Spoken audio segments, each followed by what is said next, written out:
Shalom, everyone. This is Rabbi Yonatan with a Torah thought for the week from Parashat Ekev in the book of Devarim, Deuteronomy. In this week's Parsha, we read the second paragraph in the most central prayer of the Jewish people, the Shema.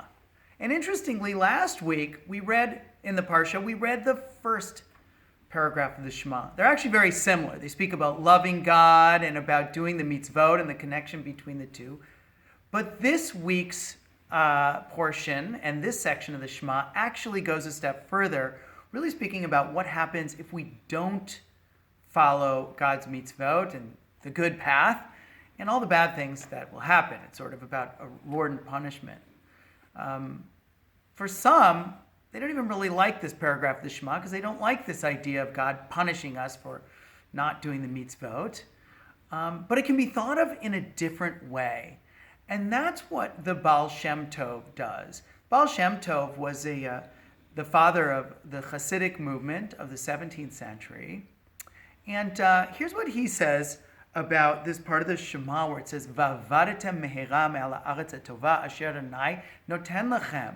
That you will sort of be dispossessed from the land which God gives you if you don't follow the mitzvot. Or you lose the land, or even some translations render you lose your lives. And he sees this very difference. He says, what will we lose?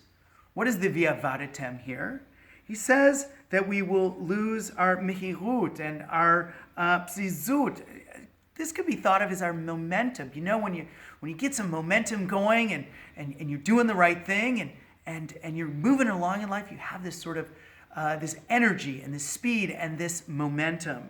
And he also says when your intent is mitzvot, and you're doing mitzvot, and your intent is towards giving and generosity, you will have this inner connection with God will be really strong, and you'll have a sense of inner peace, a sense of shalva, the Besh tells us.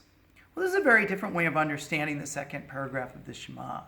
This idea that it's not a physical punishment, but rather a spiritual consequence of the way in which we live our lives.